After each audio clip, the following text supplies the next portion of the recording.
It was exactly midnight when Ayan first saw the house. Hidden deep in the countryside, it stood silent and alone, bathed in moonlight, as if waiting for someone or something. The locals called it cursed. Some said they'd heard whispers coming from its broken windows. Others claimed no one who entered ever came out the same. But Ayan didn't believe in ghost stories. He was just there to film a short documentary about old, forgotten places for his YouTube channel. Or at least, that's what he told himself. He wasn't alone. His two friends, Zoya and Imran, had joined him, both a little nervous, but excited. They'd brought cameras, flashlights, and the usual gear. It was meant to be just another abandoned building tour. But the moment they stepped through the rusted iron gate, something shifted. The air felt colder, heavier, like the night was watching them. Even the wind seemed to whisper their names. Inside, the house was frozen in time, dusty furniture, cracked mirrors, and walls covered with old photographs that looked too real. A piano in the corner still had a faint, lingering note, as if it had just been played. Ayan joked about ghosts to lighten the mood, but even he couldn't ignore the strange feeling creeping in. Zoya kept glancing over her shoulder. Imran's camera battery drained within minutes, despite being fully charged. And then they found the locked door in the basement, sealed shut with chains, symbols carved into the wood. Something was behind it. Ayan reached out to touch the handle, and then they heard a knock from the other side. The house was no longer just an old building. It had a story to tell, and it had waited until midnight to begin. They all froze. The knock was soft, almost polite, like someone gently asking to be let out. Ayan pulled his hand back as if the handle had burned him. Zoya whispered, "Did you hear that?" But no one answered. They didn't need to. The sound was real. It wasn't the wind or the house settling. It came from behind the chained door. Something or someone was definitely there. Imran tried to laugh it off, but his voice cracked. Maybe it's an animal stuck inside. But even he didn't believe it. No animal knocks like that. Ayan, still trying to stay calm, pointed the flashlight at the symbols carved into the door. They looked old, not like graffiti or vandalism, but something older, deliberate. Circles, lines, and marks they couldn't understand. Zoya took a few photos for later. "We should leave," she said, barely above a whisper. But Ayan was already walking around the room, searching for clues. That's when they found the journal. It was buried under a pile of cloth in an open chest, leather-bound, fragile, with pages that smelled like mold and dust. Inside were handwritten notes, dated back to 1962. The name Farzana Malik was on the first page. The entries spoke of voices in the night, strange dreams, and how the house changed after midnight. It mentioned the door in the basement and warned not to open it. The deeper they read, the more unsettling the words became. One page was torn in half, ending with, "They promised me answers, but now they won't let me leave." Imran flipped through the pages quickly, then stopped. One of the last entries had a photo taped inside, a black and white picture of three people standing outside the house. One of them looked exactly like Ayan. They stared at the image, confused and silent. The resemblance was too strong to be a coincidence. Ayan had never been here before, at least not in this lifetime. Outside, the wind picked up. A sudden thud came from upstairs, like something or someone had moved. The house creaked loudly, almost groaning. They were no longer sure if they were alone, and the clock on the wall had stopped ticking. At exactly midnight. The photo haunted Ayan. He kept staring at it, flipping it over, hoping for an explanation, some writing, a date, anything. But it was blank. Zoya took it from him, holding it closer to the light. "This isn't possible," she said. "That's you, Ayan. I mean, not just similar. It is you. Imran stepped back, suddenly uneasy. What if this place messes with your mind? What if it shows you what you want to see, or fear the most? They were starting to argue when another sound came. This time, it wasn't from the basement or upstairs. It was the front door. A loud creak, like it had just opened, even though they had locked it behind them. Imran rushed to check, but it was shut tight, bolted. Still, the chill in the air had deepened, and now every shadow seemed to move just a little too much. In the journal, one passage stood out. It described a mirror upstairs that doesn't reflect the truth. Something about that line kept echoing in Ayan's mind. Against better judgment, he suggested they check it out. Zoya hesitated but followed. The staircase groaned with every step as they made their way up. The hallway was lined with doors, some slightly open, some shut completely. Dust floated in the air like ash.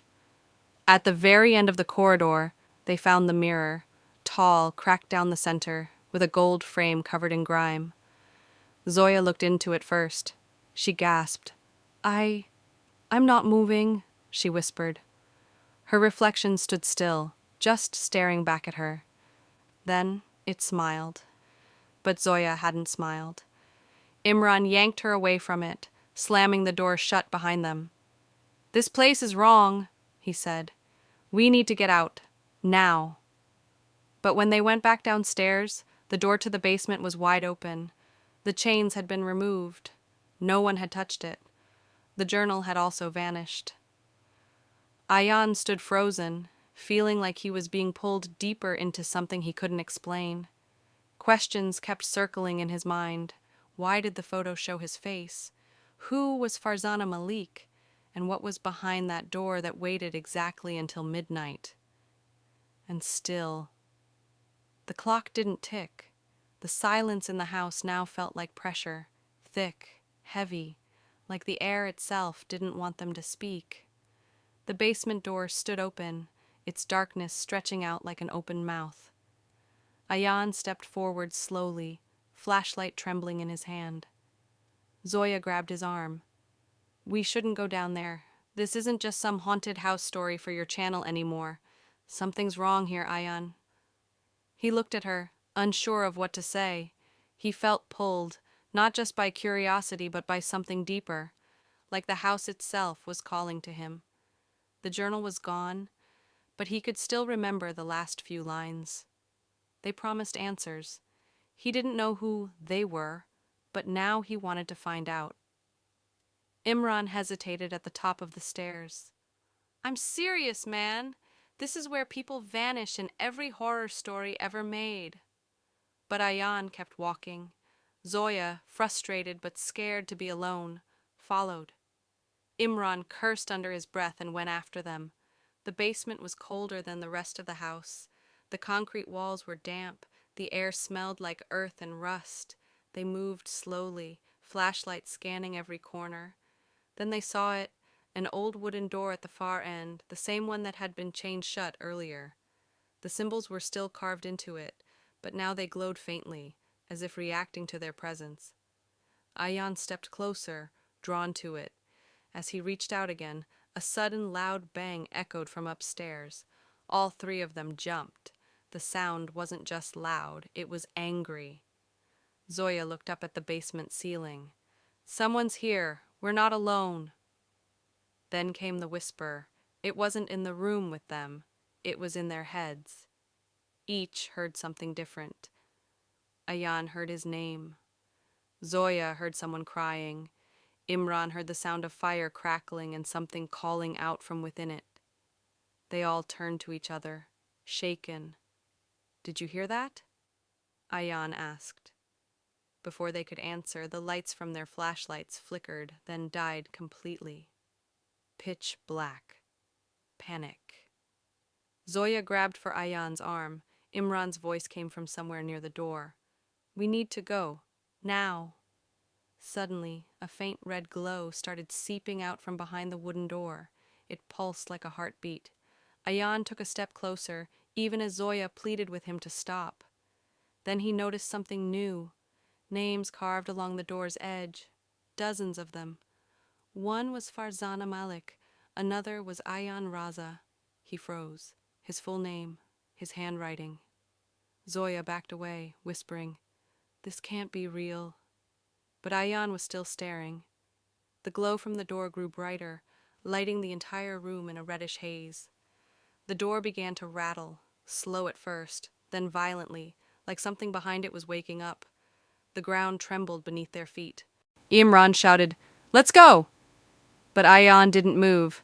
His eyes were locked on the door as a deep, rumbling voice came through. "You came back." And then the door began to open.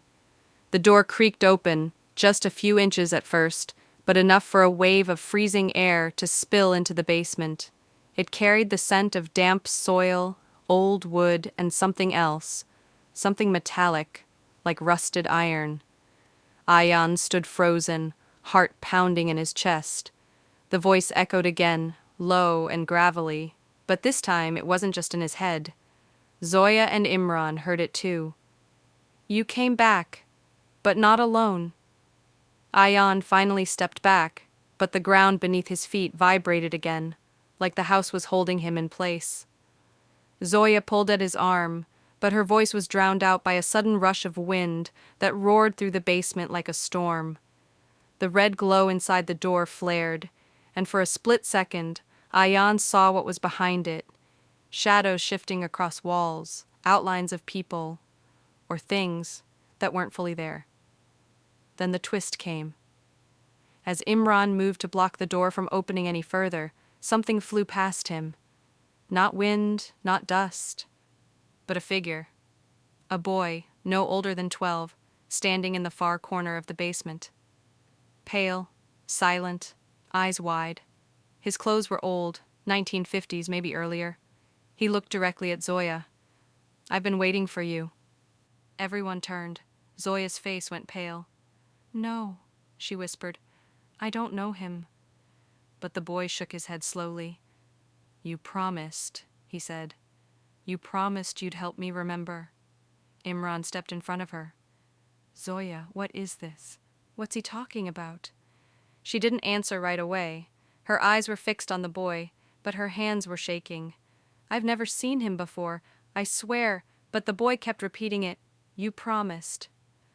Then another twist hit. The mirror from upstairs, cracked and old, was suddenly standing behind them in the basement, though no one had brought it down. The same mirror. Only now it wasn't reflecting them. It showed the house, but different. Lit, clean, and alive. People walked through its halls. Laughter echoed. It was the same house, in a different time. And among those reflections was Ayan. Not just Ayan, Zoya and Imran too. All three of them dressed in older clothes, standing together in the very room they were in now. Imran backed away, breathing hard. What if we've been here before? The house groaned again, and the shadows behind the door shifted closer. Zoya clutched Ayan's arm tightly. What if this isn't about ghosts? What if it's about us? The boy pointed at the mirror. You forgot, but the house remembers. Then the red glow disappeared, and the door slammed shut with a thunderous crash that shook the walls. The mirror shattered, spraying glass across the room, but just before it broke, Ayan saw one final thing. His reflection smiled, and he didn't. The basement went dark again. Only the boy remained, whispering softly, "It's almost time." The silence after the crash was unbearable. The shattered mirror lay in pieces across the basement floor, its shards still glowing faintly. The boy stood in the center, unmoving, his eyes fixed on Ayan. "It's time to remember," he said softly. And then it hit Ayan, flashes of memories that weren't his, yet felt real. A dusty photograph, laughter in the hallway, a promise whispered to a frightened child, a stormy night, the basement door being sealed. It wasn't just the house calling them, it was their own forgotten past. They had been here before, not as ghost hunters or YouTubers, but as children, in another life, or another time. Zoya gasped and dropped to her knees. I remember him, she whispered. His name was Arif. He got locked down here. We said we'd help him, but we ran. Her voice cracked. We left him behind. The boy, Arif, nodded slowly, sadness in his eyes. You didn't mean to, but the house. It kept us all here. It feeds on broken promises. Imran stepped forward, overwhelmed. So what do we do now? How do we fix this? The walls trembled. The red glow returned, this time from every crack in the foundation. The basement pulsed with energy, and the chained door creaked open again, revealing a staircase that hadn't been there before, leading down, deeper. Ayan turned to Arif. Is that where we go? The boy nodded once. They followed one by one until the stairs led them to a circular room beneath the house. In the center stood an old wooden box, Arif's belongings, sealed for decades. Zoya knelt beside it and slowly opened it. Inside was a small toy car, a drawing, and a note in a child's handwriting. Please, don't forget me. A soft light filled the room. Arif smiled for the first time. His figure flickered, then slowly faded, the red glow vanishing with him. The house fell silent. They climbed back up, light returning to the rooms above. The air was still, calm. As they stepped outside, Ayan looked back. The house now looked older, smaller, empty. But just as they reached the gate, Imran checked his camera. It had recorded everything, every second. And in the final frame, after they had all walked out, the reflection in the broken mirror reappeared. But this time, only Ayan was missing. They stood in silence just beyond the gate, the early morning light breaking through the trees. The house looked still, almost peaceful, like it had finally taken its last breath. Ayan didn't say anything. He just stared at the cracked screen of Imran's camera, watching that final frame again and again. His heart sank deeper each time. His reflection wasn't there. Zoya tried to laugh it off, saying it could be a glitch or just broken glass playing tricks. But deep down, they all knew the house didn't deal in glitches. It remembered everything. It showed only what was real. And somehow, in some strange way, a part of Ayan had never really left that basement. They drove back in silence. No one mentioned the video again, though Imran kept the footage saved, unsure whether to delete it or upload it. Zoya spent the next few days researching names they found in the journal, trying to confirm the boy's identity. She found a single mention in a 1960s newspaper clipping. Arif Malek, 11, presumed missing. Last seen near the abandoned Raza estate. Raza, Ayan's family name. That answered what none of them wanted to say out loud. Ayan had a deeper connection to the house than he ever knew. A buried family history, maybe even a past life. Whatever it was, the house remembered it all.